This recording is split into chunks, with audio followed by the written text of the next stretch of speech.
With that, we come to the last and the short segment of the Humanitas 16 Tightrope.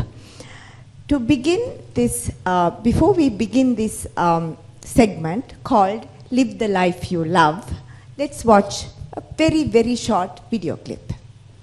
Then I will invite all the speakers and our main speakers on stage.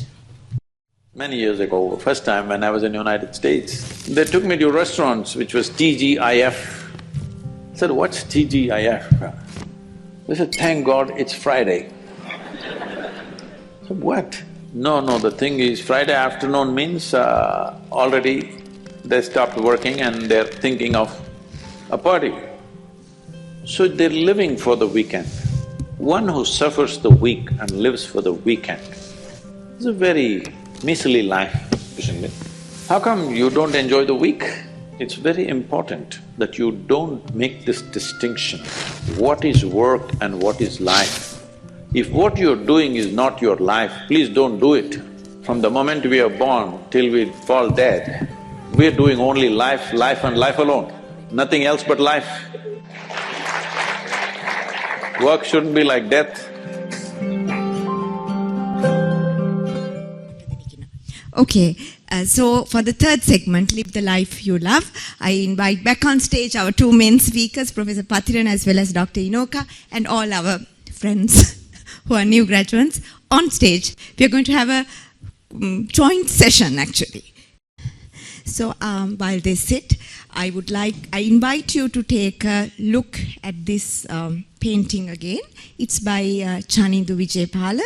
That also won a prize at the anatomy contest. I selected this, he's a first year medical student. I selected this because he tries to look at life, in medicine in a very beautiful and a very aesthetic and a happy way. I really like this very much. So I thought I'll share it here at the Humanitas program by one of our very own students. So I'm going to start this conversation on the third segment with Professor Aloka Pathirana. Sadhguru says, work is life, a life that is lived only for the weekend is a bit of a measly life. What are your thoughts on that? Well,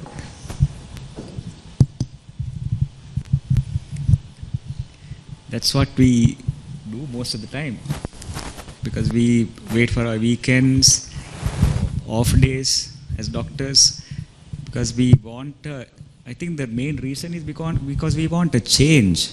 Otherwise we want a different life.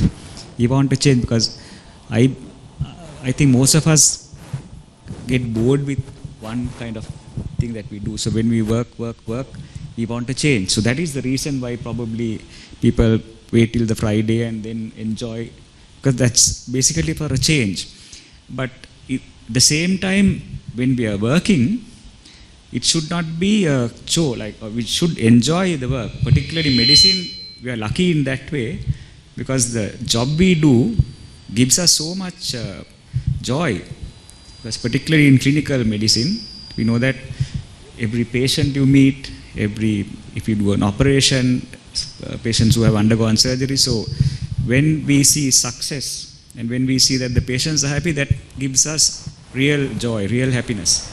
Because I always tell the students also, if you can make someone happy, that is the most important thing, because you're giving something and without expecting anything back. So that happiness that you get from that lasts longer and retains. You can even reminisce that forever. So in that way we are lucky doing medicine. So it is, although it is hard work, we think, okay, sometimes we have worked 24, 48 hours, 72 hours without any wink of sleep, but still at the end of the day, if we have enjoyed that, and if we think that, okay, if we always think that, okay, we are doing this to make someone better, and when we see the patients' faces who are really happy and after what we did, it doesn't make us feel tired. So that way, the job is a chore if you only think of it as a chore. But if you think of it as something that you can enjoy, it's good. There is we are not tired actually. If you ask me for surgery, if I operate for 7 hours, 8 hours with a long surgery, I don't feel tired at all. I'm not hungry, I'm not thirsty. I can go on and on and on. But once I finish, I'm tired, but while I'm doing it, because I get engaged in it. So if you do that job happily, without expecting anything in return, that makes you happy. So I don't really agree with Sadhguru, neither do I disagree. It's how you look at it. Yes, it was actually a teaser for this segment. So very successfully answered. Now we know how he gets all his medals. He's very good at Vivas, I think. So Priyat, there is a picture over here, a painting over here. And there was another painting with the heart and the brain. This is your rapid fire round. Very briefly, what do you think?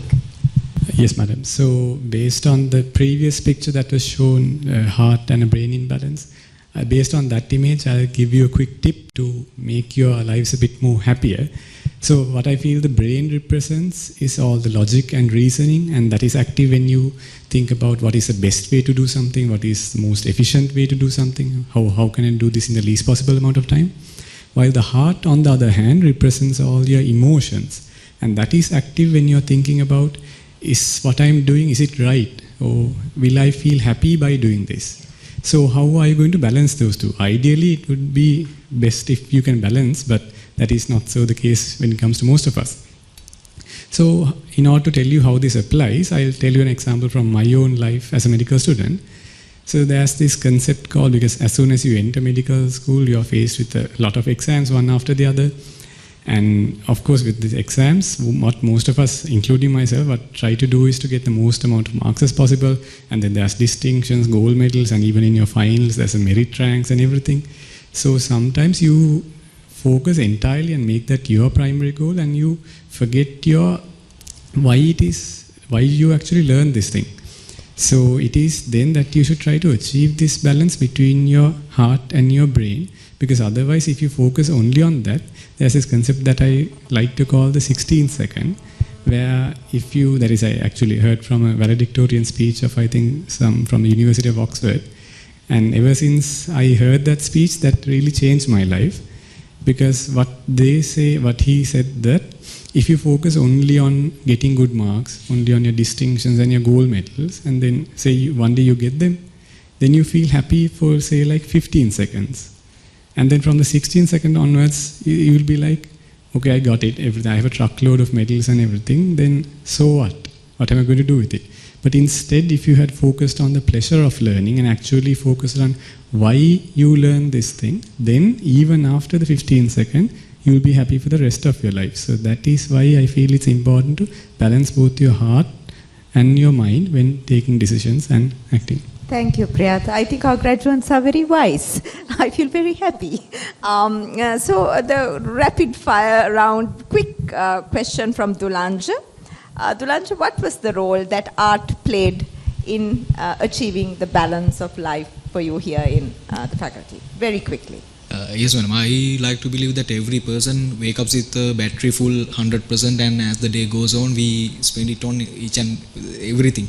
And when we are studying, the battery goes down. And for me, to recharge the way is to engage in something, in an entire discipline. So I think the study leave was the time we sang most of the songs. And even during even in the morning of the exam, we used to be roommates, and we sing songs, and that kept us sane, I think. For me at least, and I believe for most people will relate to this, this creative outlet is really important to keep the internal balance. So that's it, yeah. Right. Okay, Minura, very quickly. What have you practically done to keep your balance? Okay, so as I mentioned, I think we spoke about loneliness and the importance of friends. I think that is a point where your balance can break if you feel isolated. So I was really able to relate to what Professor Aloka Patirana was talking, because when I entered faculty, I didn't have any friends because a lot of my friends were in school, in non-medical related fields. So I was able to keep in touch with them in the beginning. But of course, they ended up, progressing beyond us, because this is a very long degree and it feels as if we are frozen in time. And they end up, starting families, going on to postgraduate qualifications and so on. So something that I did was to, always turn to them and I try to be truthful about my situation as much as possible, because the outsider perspective is that, we are always busy, that, we don't have time to talk to them, and that we are so high and mighty. But I think humbling yourself down by showing to them that you are also, someone who's trying to get by, and that you're no different to them, I think always turning to those friends really helped me to, achieve that balance. Thank you, Minura. Hajanti, very quickly, any comments? So as Minura said, I agree with the fact that we need to have some loved ones around us to keep the balance. So in my case, it was my family and my close circle of friends. Most of them were from the faculty. So that helped me, that they made sure that they were with me during the tough times so that I didn't lose my balance. And also, doing what you like, in the sense, I definitely like medicine, but there are certain other joyful things which are apart from studies which can keep you happy. So I always made sure that I did those things. I allocated time for those things in my schedule, so that I always tried to keep myself happy in order to keep myself balanced. Thank you. Tarindu, any comments? Yes, madam, as Dulanju mentioned, music and creativity has been an outlet of sorts throughout my life when dealing with my stressors and all the hardships in my life. So I think everyone needs something like that. It doesn't have to be aesthetic or anything like that.